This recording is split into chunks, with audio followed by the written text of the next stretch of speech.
Un códice del siglo XVI que menciona a Cristo y a los nahuales en la misma página.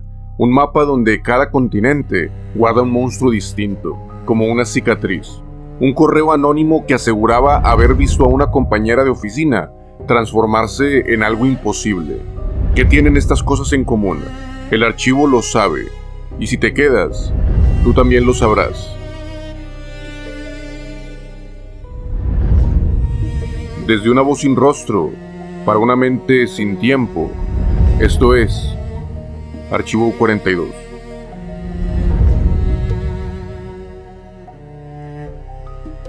Desperté con un alarido que partió la madrugada. No eran voces humanas, era un ruido áspero, prolongado, como si la noche misma hubiera aprendido a gritar. Las puertas golpeaban con el viento, los animales chillaban en los corrales, algunos ya yacían tendidos en la tierra húmeda, con marcas que no parecían de cuchillo ni de una garra conocida. Un rastro de huellas se extendía en el lodo, demasiado grandes para ser de un perro, demasiado humanas para ser de bestia. Los abuelos murmuraban detrás de la puerta, decían que alguien había visto una sombra erguida en las afueras del pueblo, un bulto de pelo caminando en dos patas. Otros juraban haber escuchado un aleteo pesado, como alas que se abrían en la penumbra, y cada testimonio era distinto. Pero el miedo era el mismo. Nadie quería salir, nadie quería dormir. Todos querían cerrar los ojos, pero sin soñar. Las hogueras se encendieron en las esquinas, las ventanas se atrancaron con maderas gruesas. Las madres hacían rezar a los niños hasta que se les quebrara la voz. Yo me escondía bajo las cobijas, apretando los ojos, con la esperanza de que el ruido se quedara allá afuera. Pero con los días las imágenes no desaparecieron. Regresaban como recuerdos que no sabía si eran míos o eran prestados. Un destello de colmillos, un cuerpo encorvado sobre el corral, el olor metálico de la sangre pegado a mis manos. Al principio lo tomé solo como sueños, después como fragmentos que no podía controlar o recordar al 100%. Y entonces la duda empezó a crecer más que el miedo, porque ya no sabía si yo era un testigo o era el culpable. Ya no sabía si huía del monstruo o si lo estaba guardando en mis adentros. Algunas noches despertaba con el cuerpo helado, con las uñas llenas de tierra, con la sensación de que había corrido kilómetros sin moverme de la cama, y mientras el pueblo hablaba de la bestia que rondaba, yo solo bajaba la mirada, porque había instantes en que sentía que estaban hablando de mí. Nunca he sabido si el monstruo vive en el bosque, si baja desde las montañas, o si sale de mi propia carne cuando la luna me mira a los ojos. Nunca he sabido si puedo contenerlo, o si en el fondo soy yo quien desea liberarlo. Lo bueno es que en el archivo siempre estuvo. Desde una voz sin rostro, para una mente sin tiempo, esto es Archivo 42.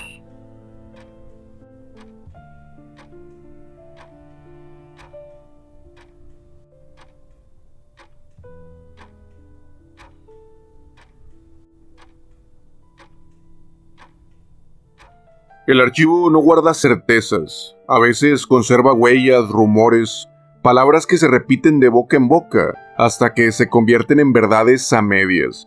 Hoy nos entrega una de esas palabras, críptido. El término suena científico, pero en realidad nació en los márgenes de la zoología. Proviene del griego criptos, que significa oculto. Un críptido es, en teoría, una criatura que podría existir, pero que nunca ha sido demostrada con evidencia concluyente. Ni enteramente mito, ni plenamente ciencia. Algo que habita en el terreno intermedio, donde la duda se vuelve alimento para nuestra mente. Algunos dicen que los críptidos son simples invenciones, cuentos de fogata que se resisten a morir. Otros creen que son fósiles vivientes, especies que la ciencia aún no alcanza a registrar. Pero tal vez lo más inquietante no es si existen allá afuera, sino por qué necesitamos que existan dentro de nuestra cabeza. Porque lo cierto es que cada cultura, cada época, cada región tiene sus propios monstruos escondidos, seres que vigilan los ríos, que bajan de las montañas, que acechan en los bosques, y aunque cambian de forma y de nombre, cumplen con la misma función: darle rostro a lo desconocido. En la era de la información, donde todo parece registrarse y compartirse al instante, lo lógico sería que estas criaturas se desvanecieran, pero no ha sido así. Hoy los críptidos no solo sobreviven, sino que prosperan. Están en documentales, en memes, en canciones, en hilos de internet, se convierten en identidad para comunidades, en símbolo para los creyentes y en espectáculo para todo un mercado. Y aunque los busques con drones, cámaras trampa o satélites, siempre se escapan. Entonces la pregunta ya no es, ¿existen o no existen? La pregunta es, ¿qué revela de nosotros la necesidad de seguir creyendo en ellos? El archivo lo conserva de esta manera, como una carpeta llena de criaturas imposibles que, sin embargo, siguen respirando en nuestro consciente colectivo. Y si te quedas, vas a ver cómo esas huellas no solo se repitieron en relatos orales, sino que llegaron a escribirse en códices junto al nombre de Jesucristo.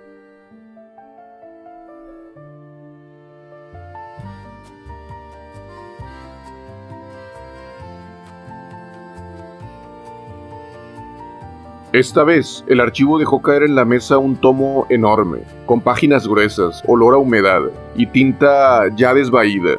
En la portada un nombre, Historia General de las Cosas de la Nueva España. Adentro, dibujos de jaguares, plantas medicinales, cruces y procesiones, el Códice Florentino, escrito en el siglo XVI por Fray Bernardino de Sahagún y sus discípulos. Entre los rezos y los inventarios de hierbas aparece una frase que parece encendida y subrayada. Hay hombres que en la noche se convierten en animales, jaguar, perro o coyote. Su espíritu vaga y hace daño. Si son descubiertos, mueren. El fraile no sabía cómo clasificar lo que escuchaba. Lo registraba como testimonio indígena, pero también como advertencia de fe. En un mismo renglón podía escribir Cristo y Nahual, como si ambos habitaran la misma tierra, como si la frontera entre religión y superstición fuera solamente un muro de humo. Lo perturbador no es solo la creencia en hombres que cambian de piel, sino el hecho de que un misionero lo anotara con la misma seriedad que una receta de medicina o un salmo, como si supiera que para los pueblos que lo rodeaban, estos relatos eran tan reales como el mismo evangelio que se les predicaba. El archivo lo conserva así, como evidencia de que los monstruos no siempre nacen en cuevas ocultas, sino en páginas que mezclan lo sagrado con lo imposible. Y esa mezcla, 5 siglos después, sigue respirando en nuestra cultura, porque los relatos nunca se quedaron en un solo libro, ni en un solo pueblo. Viajaron con comerciantes, con conquistadores, con exploradores que regresaban con diarios manchados de barro y de miedo. Así, lo que empezó como un mito local, se convirtió en un rumor global. El archivo entonces me mostró que no eran casos aislados, eran huellas repartidas por todo el mundo. Un mapa marcado por criaturas que, aunque distintas en forma, cumplen la misma función. Recordarnos que nunca estamos solos frente a lo desconocido.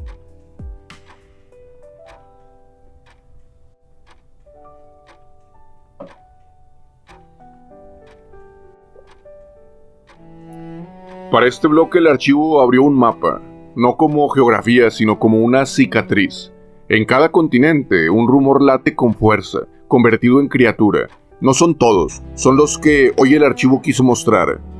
Para el continente americano, el día de hoy vamos a hablar del nahual. Dicen que en las noches sin luna, el silencio del pueblo se corta con un aullido. No es de un perro, no es de un jaguar, es otra cosa. Los abuelos cuentan que hay hombres que se envuelven en mantas, susurran palabras prohibidas y dejan su piel colgada en la sombra. Cuando regresan, traen en las uñas la tierra de los corrales y en los ojos un brillo que no tenían al caer el sol. Por eso, cuando el ganado amanece muerto, cuando un niño enferma sin razón, cuando una desgracia inexplicable golpea a la familia, siempre hay alguien que susurra, fue el nahual. El miedo no está en la bestia lejana, sino en la sospecha de que cualquiera, incluso un pariente cercano, puede convertirse en otra cosa. Las madres rezan 3 veces antes de apagar la vela, los niños cierran fuerte los ojos para no soñar, y el relato pasa de boca en boca como advertencia. Ten cuidado, porque el monstruo no siempre viene de afuera de tus paredes. En Europa está el Kraken. En las tabernas de los puertos, los marineros bajaban la voz cuando hablaban del Kraken. Un barco había desaparecido sin rastro, otro regresó con la tripulación rota de miedo, jurando que unos brazos gigantes habían surgido del agua y arrastrado el casco del barco. Un testigo decía que eran tentáculos que rodeaban el barco como serpientes. Otro aseguraba que escuchó un rugido que venía por debajo de las olas. El mar siempre fue incierto, pero el Kraken le dio nombre a ese abismo. Era el recordatorio de que el océano no solo da alimento, también guarda fuerzas que no perdonan. Cada vez que un marinero bebía antes de zarpar, lo hacía por dos cosas: para las tormentas y para el Kraken. Y aunque nunca lo vieras, la sola idea de su sombra bastaba para que nadie mirara al horizonte sin ningún respeto. En Asia tenemos a el Yeti. En los senderos del Himalaya, los Sherpas advierten que nunca debes de caminar solo. Dicen que a veces, entre la ventisca suenan pasos más pesados que los tuyos, como si algo te siguiera a la distancia. Algunos aseguran haber visto una silueta blanca cruzando entre la nieve, demasiado erguida para ser un oso, demasiado silenciosa para ser hombre. En 1921, un coronel británico describió huellas enormes en la nieve durante su expedición al Everest. Para él eran extrañas e inexplicables. Para los Sherpas no eran una novedad. Desde generaciones atrás lo llamaban Metokangmi, el hombre salvaje de las nieves. El Yeti no busca aldeas ni riquezas, es guardián de las alturas, aviso de que hay montañas que no nos pertenecen. Los abuelos cuentan que si lo escuchas demasiado cerca, debes regresar, porque significa que la montaña no quiere que subas más. Y aunque nunca se deje atrapar por cámaras, su sombra sigue viva en la voz de quienes lo nombran entre algunas plegarias.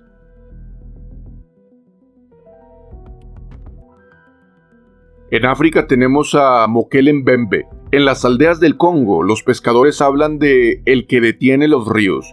Cuentan que a veces las canoas dejan de moverse aunque la corriente siga, que una sombra gigantesca pasa bajo el agua y los hombres sienten cómo la madera tiembla. Algunos dicen haber visto un cuello largo elevarse entre los pantanos, como si el tiempo hubiera olvidado llevarse esa criatura. Para los pueblos de la región, el Mokele Mbembe no es un mito, es un guardián. Es la razón por la que no todos los ríos deben cruzarse sin permiso. La advertencia de que hay aguas con dueño. Cuando los colonizadores escucharon esas historias, creyeron haber hallado un dinosaurio vivo, un fósil respirando. Lo buscaban con expediciones, armas y mapas, pero el río nunca les entregó nada. El archivo conserva esas voces como memoria de resistencia. No todo lo que el hombre quiere conquistar se deja someter. Para Oceanía tenemos al Bunjip. En Australia, cerca de las ciénegas, los ancianos aconsejan a los niños: no te acerques al agua de noche, porque el Bunjip puede salir a buscarte.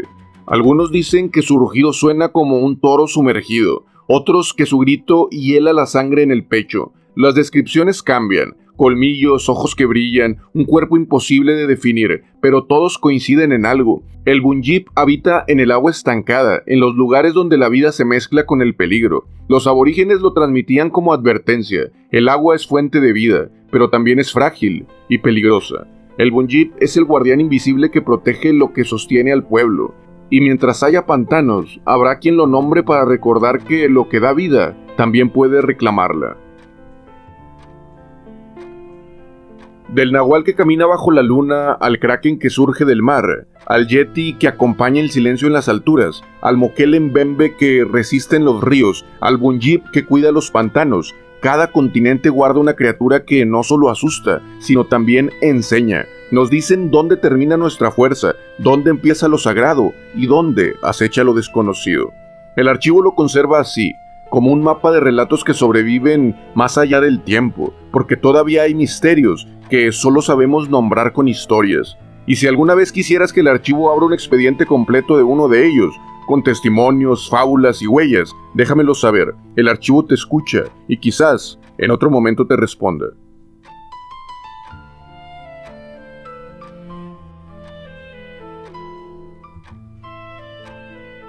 Para esta sección el archivo no me dejó un mapa ni una fábula oral. Lo que cayó es un libro reciente, con páginas que parecen ordenadas como en un manual.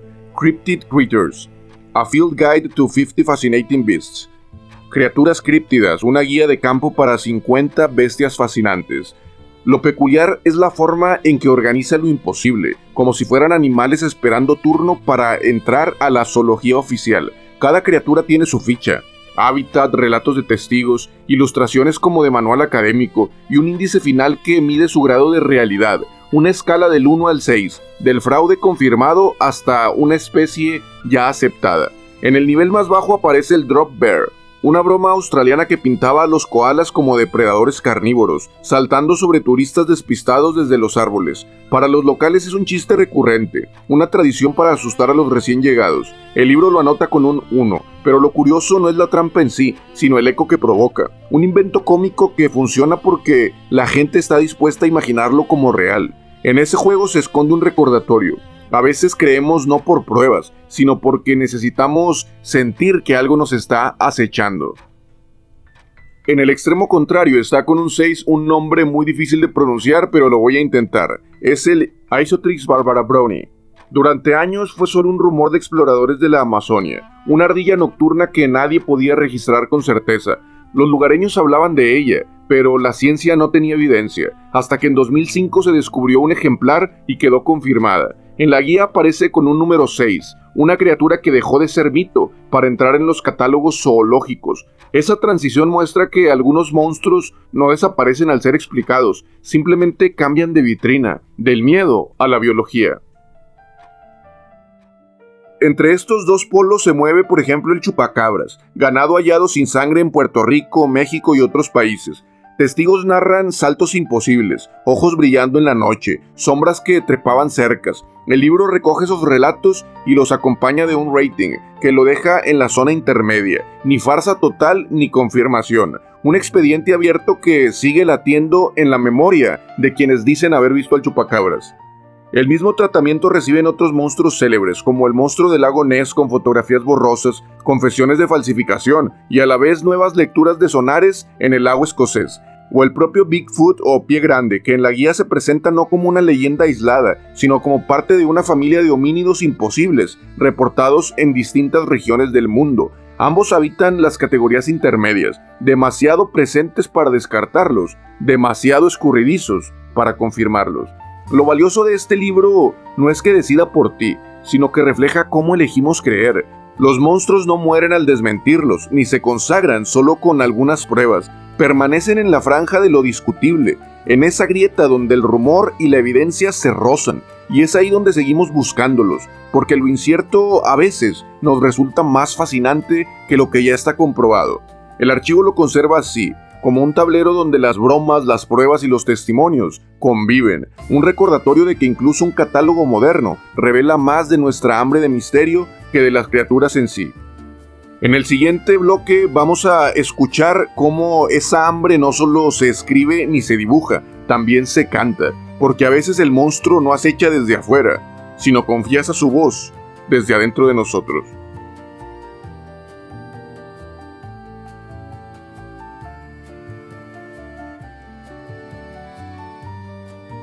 Al archivo también le gusta cantar, y esta vez lo hace con guitarras distorsionadas y una voz que no habla de criaturas en la montaña ni de sombras en el agua, sino de un monstruo que respira justo debajo de la piel. En 2009, Skillet lanzó Feel Like a Monster. La canción apareció en el disco Awake y pronto escapó de los límites del álbum. Sonó en estadios repletos, en videojuegos de combate, en luchas televisadas, en trailers de películas. Se convirtió en himno colectivo, porque lo que gritaba no era solo una letra, sino era una confesión compartida. El tema arranca con una idea que cualquiera entiende. Hay un lado secreto que nunca mostramos, una parte de nosotros que preferimos mantener en silencio. La canción lo llama La Bestia, y en los versos la imagina arañando las paredes del cuarto, escondida bajo la cama, rondando los pasillos. No está allá afuera, está en la intimidad, acechando desde adentro de ti. Y lo más inquietante no es que exista, sino que no puede controlarse. La voz lo dice con claridad, intenta mantenerlo enjaulado, intenta reprimirlo, pero sabe que tarde o temprano va a escapar. Ese descontrol es lo que nos conecta con la canción. Todos en algún momento hemos sentido la presión de lo que no queremos mostrar, de lo que nos da miedo reconocer como nuestro. Cuando llega el coro, La confesión se vuelve directa. Me siento como un monstruo. No habla de lo que vio en otro. No es un relato ajeno. Es un reconocimiento brutal de lo que late dentro de nosotros mismos. Por eso millones de personas se han identificado con esta canción, porque no es un monstruo mítico lo que se describe, sino la tensión real entre lo que somos por fuera y lo que escondemos por dentro. Este es el puente con lo que venimos explorando en este archivo. Creemos en críptidos como el Nahual, el Yeti o el Mokele Mbembe, porque en algún nivel reconocemos esa sensación. Nos fascina la idea de que hay algo indomable allá afuera, porque nos recuerda la lucha de lo que también sentimos por dentro. Por eso esta canción no es solo un éxito de rock, es un espejo cultural, la prueba de que incluso en pleno siglo XXI seguimos necesitando un lenguaje para hablar de nuestras sombras. Y si la tradición oral inventaba leyendas para explicar lo que no entendía, nosotros hacemos lo mismo con la música. El verdadero monstruo no siempre se esconde en los bosques, mares o debajo de la cama. A veces duerme dentro de nuestra piel. El archivo lo conserva como un recordatorio de que no basta con perseguir criaturas en el mundo. También hay que escucharlas que rugen en silencio dentro de nosotros. En el siguiente bloque vas a escuchar cómo esa confesión también late en nuestro tiempo. No en guitarras ni en coros, sino en investigadores que recorren pueblos, revisan archivos y preguntan cara a cara, ¿qué hay realmente detrás de esas criaturas?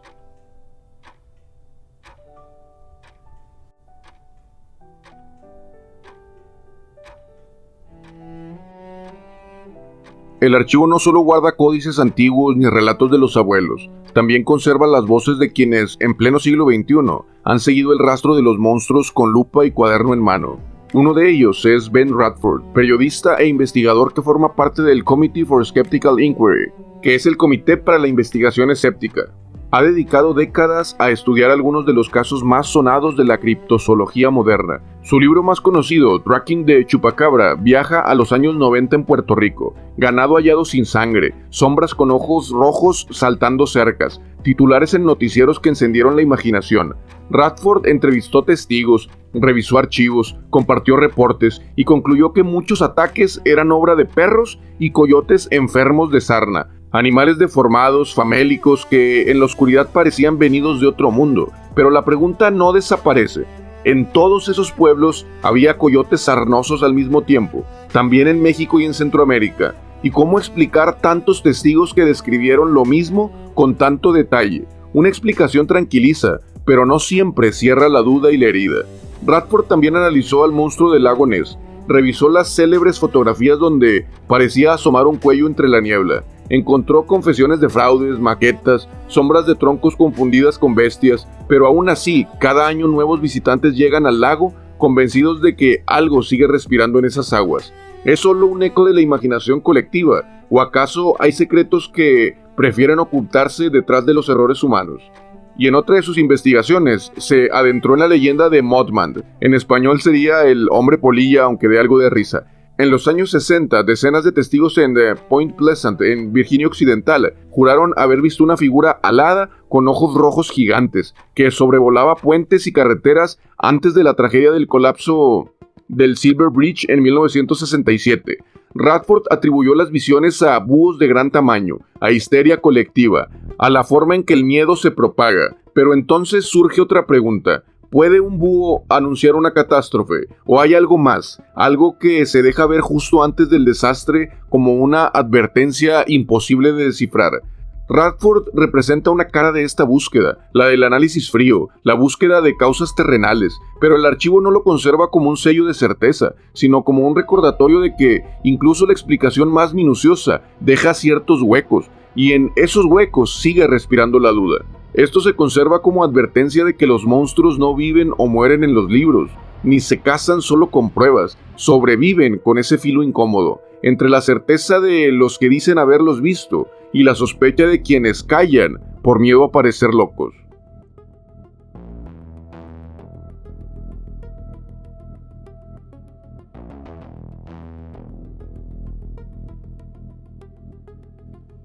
Para este bloque, el archivo me mostró un correo que llegó esta semana.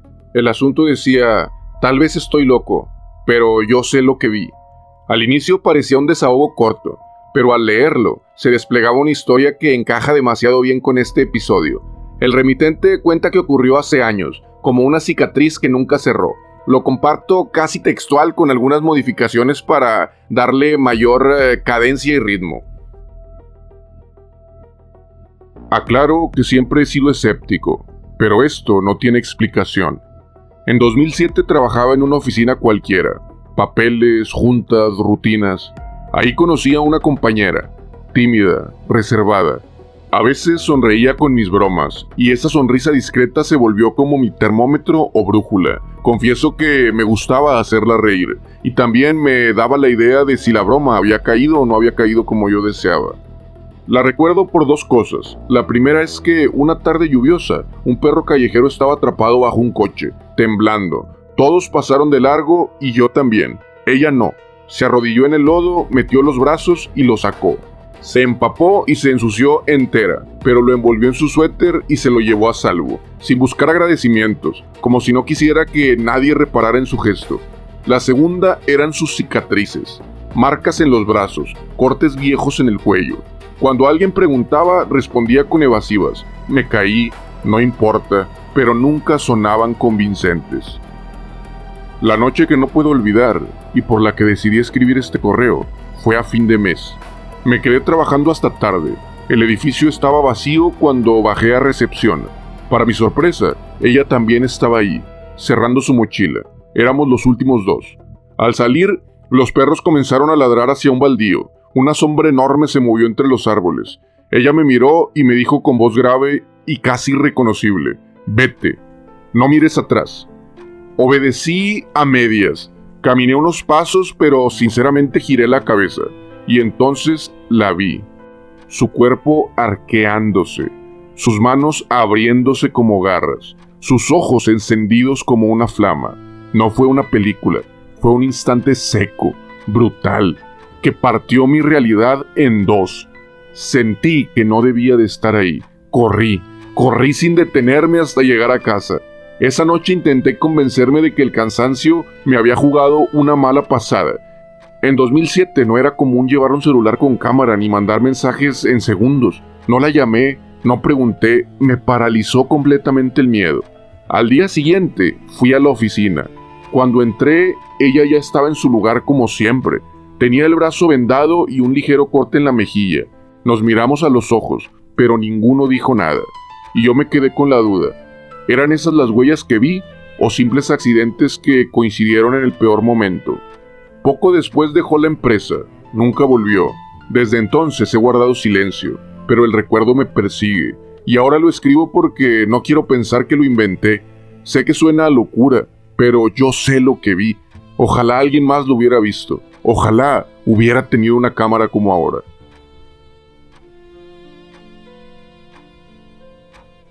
Como verán, esta semana no fue necesario crear una fábula ni una historia porque nos llegó esta historia a través del correo, y el archivo la conserva así, como el testimonio de alguien que corre entre la certeza y la duda, incapaz de borrar lo que presenció e incapaz también de probar lo que sucedió.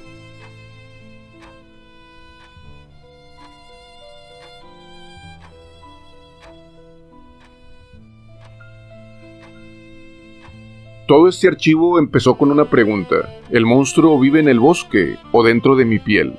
La fábula inicial nos dejó ese filo abierto, el miedo de escuchar ruidos, ver figuras imposibles y la sospecha de que, tal vez, lo que perseguimos afuera también respira adentro. El Códice Florentino nos mostró que hace siglos, frailes y cronistas podían escribir de Cristo y de los nahuales en el mismo tomo, como si lo divino y lo sobrenatural fueran parte de la misma tierra. Más tarde un mapa desplegó cómo cada continente guardó a su criatura. El nahual que carga un poder que es también condena. El yeti que nos recuerda lo inalcanzable.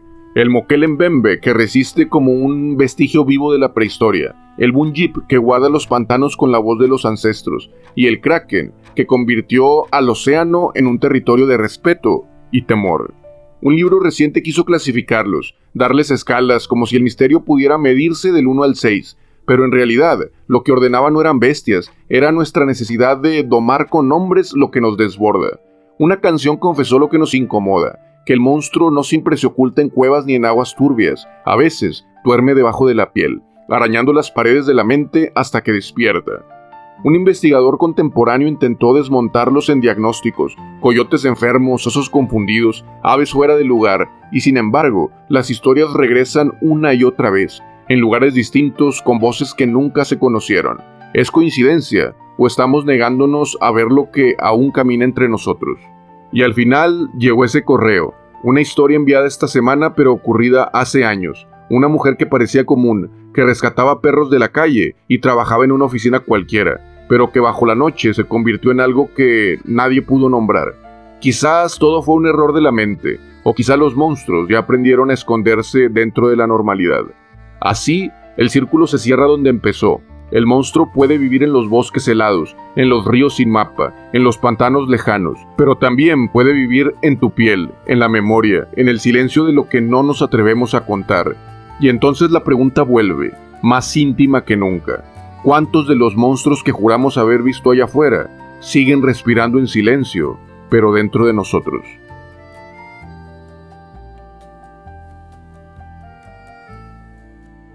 Si llegaste hasta aquí, significa que caminaste conmigo entre códices, canciones y testimonios que todavía arden como cicatriz. Primeramente quiero agradecerte por estar aquí, y en segundo lugar, quiero escuchar tu voz. ¿Has vivido una noche en la que juraste que algo te observaba desde la oscuridad? ¿Alguna vez encontraste marcas, huellas o ruidos que nadie más supo explicar? ¿Te contaron en tu familia una historia que nunca salió de la mesa porque parecía demasiado peligrosa para ser repetida? ¿O guardas algún recuerdo que siempre dudas si fue real o fue un truco de tu mente cansada? Déjalo en los comentarios. Escríbelo como lo recuerdas, aunque sea confuso o breve, porque lo que hoy parece un desahogo, mañana puede convertirse en el siguiente expediente, en el siguiente archivo. Quizá tu historia, como el correo que llegó esta semana, aparezca en el siguiente archivo. Y si conoces a alguien que alguna vez te confesó un secreto así, compártele este episodio. Porque los monstruos, aunque sea platicados en voz baja, siguen respirando entre nosotros, y a veces basta con una sola historia para hacerlos volver. El archivo escucha, y en silencio siempre guarda lo que entregas.